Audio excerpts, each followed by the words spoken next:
আমার অত্যন্ত কাছের মানুষ ছিলেন। আমরা আগে বলি ইন্না লিল্লাহি ওয়া ইন্না ইলাইহি রাজিউন। আমার খুব প্রিয় মানুষ ছিলেন তিনি। বেশি বয়স না, হয়তো আমার চাইতে কয়েক বছরের বড় হবেন। একদম মানে একটা ফুটন্ত গোলাপ বাগান থেকে ঝরে গেল আজ। এদেশের অগণন মানুষের হৃদয়ের তিনি স্পন্দন। অত্যন্ত দামি দামি চমকপ্রদ কথা তিনি বলতেন।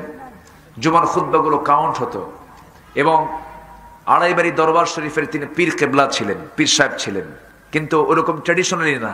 বড় একজন কামিল ফাজিল মাদ্রাসার প্রিন্সিপাল ছিলেন তিনি, বড় আলেমে দ্বীন গোলাম সরোয়ার সাইদি। আজকে তিনি বেঁচে নাই, কয়েকদিন যাবত তিনি অসুস্থ। প্রথম যেদিন আমার সঙ্গে দেখা হয় সেদিন তিনি আমাকে একটা আতর উপহার দিলেন। আজ থেকে 11 বছর আগে একটা আতর উপহার দিয়ে বললেন, তাহাদু তাহাব্বু, হাদিয়া দাও ভালোবাসা পাবে। আলহামদুলিল্লাহ। আরেকদিন তিনি আমার বাসা, ওনার বাসা আমাকে দাওয়াত করলেন। গেলাম ব্রাহ্মণবাড়িয়ার কসবায় তার বাড়ি। বাড়িতে ঢুকেই বললেন, বাড়িতে কেউ নাই, আমি নিজের হাতে আজকে আপনাকে রান্না করে খাওয়াবো।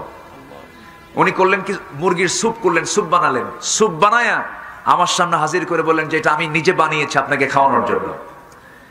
এত একজন ভালো মানুষ তিনি ছিলেন। সব দিক থেকে একজন মানে সর্বগুণে গুণান্বিত একজন ব্যক্তি। আমাদের মাঝ থেকে তিনি আজকে বিদায় নিয়েছেন। আল্লাহ তুমি তার কবরটাকে জান্নাতের নূর দিয়ে মুনাফফার করে দাও। আল্লাহ তুমি তার জিন্দেগীর সকল গুনাহগুলোকে মাফ করে দাও। আমি এখনই নিশ্চিত হলাম আমার সোহেল ভাইয়ের মাধ্যমে। আমি জানতাম না, আমি 2 ঘন্টা আগেও জানতাম। আমি সবসময় খবর নিচ্ছিলাম কি অবস্থা, কি সিচুয়েশন। এখন হয়তো নিশ্চিত খবরটা চলে আসছে।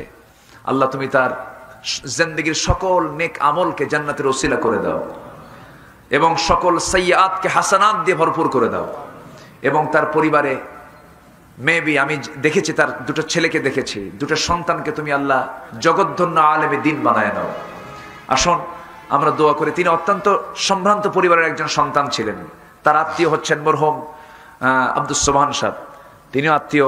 সব দিক থেকে তার বড় বড় মহান ব্যক্তি, যারা ইসলামী ব্যক্তিত্ব, স্কলারদের তিনি আত্মীয় ছিলেন। আল্লাহ তুমি তার এই দীর্ঘদিনের এই খেদমতকে তুমি আল্লাহ কবুল আর মঞ্জুর করে দাও।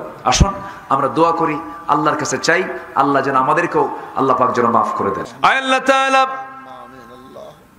আমরা শুনতে পেলাম ইসলামী জগতের এক উজ্জ্বল নক্ষত্র আজকে বিদায় হয়ে গেল।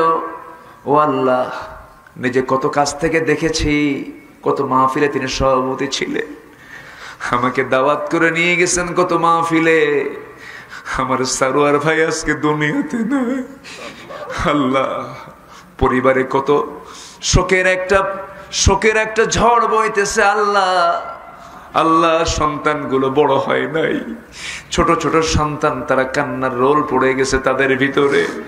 আল্লাহ, তোমার গায়েবী সাহায্য নাজিল করো, ওই পরিবারের প্রতি তোমার খাস রহমত নাজিল করো। আল্লাহ, ধৈর্য ধরার তৌফিক দিয়ে দাও, সবরে জামিল তৌফিক দিয়ে দাও। আল্লাহ তাআলা, আমার গোলাম সারোয়ার ভাইয়ের গোটা জীবনের সমস্ত নেক আমলকে জান্নাতের ওসিলা করে দিও। আল্লাহ তাআলা, ওই পথের পথিক তো আমরা সবাই, কে কোন দিন চলে যাব জানি না।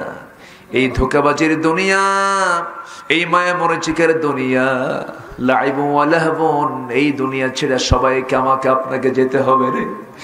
আল্লাহ, তোমার কাছে ফরিয়াদ করি, মূর্তি যখন হবে শহীদি মউত দিয়ে দিও। আল্লাহ, মূর্তি যখন হবে আল্লাহ, শহীদের দরজা কেমনে পাওয়া যায় এমন সুযোগটা আমাদের জন্য করে দিও। আল্লাহ, আমার সোহেল ভাইকে কবুল করো, আমার নবীদুল ভাইকে কবুল করো, আমার আবু বকর ভাইকে কবুল করে নাও, সভাপতি মহোদয়কে কবুল করে নাও, মাদ্রাসার সবাইকে তুমি আল্লাহ কবুল করে নাও, ছাত্রদেরকে কবুল করে নাও।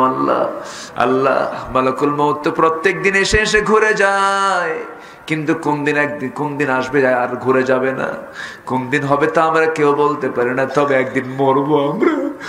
আল্লাহ, তোমার কাছে ফরিয়াদ করি, আমাদেরকে তোমার ডানপন্থী বান্দাদের কাতারে আমাদেরকে শামিল করে নিও, জান্নাতের তালিকায় আমাদের নামটা সিলেকশন দিয়ে দিও। আল্লাহ, যখন মরে যাব, মারা যাওয়ার সঙ্গে সঙ্গে কত স্বপ্ন করেছিলাম, কত স্বপ্ন এঁকেছিলাম, নরম নরম বিছনা, এসি রুম, ঘর থেকে টান মেরে বের করে দেবে, গোসল আমার জন্য বরাদ্দ হয়ে যাবে। আমাকে গোসল করাইয়া দিয়া কাপড় চোপড় কেচি দিয়ে কেটে ফেলে সেলাইবিহীন কাপড় পরাইয়া দিবে, আমার গায়ের ভিতরে ঢুকাইয়া দেবে, মাথায় বাঁধন পায়ে বাঁধন দিয়া দিয়া চকলেটের মতো বানায় নিয়া জানাজে হাজির করবে। জানাজা শেষ হবে, মানুষ হাজির হয়ে যাবে রে, কিন্তু আমাকে নিয়ে আর কেউ ডাকাডাকি করবে না। আমার চেহারার দিকে তাকায়া তাকায়া চোখের পানি ফেলে ফেলে কাঁদবে।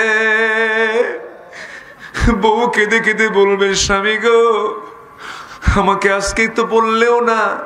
সন্তান বলবে, আব্বা আমার জন্য কি ফলমূল কিনে আনবা না? কত আদর, কত স্নেহ, কত ভালোবাসা আজকে সব মাইনাস হয়ে যাবে।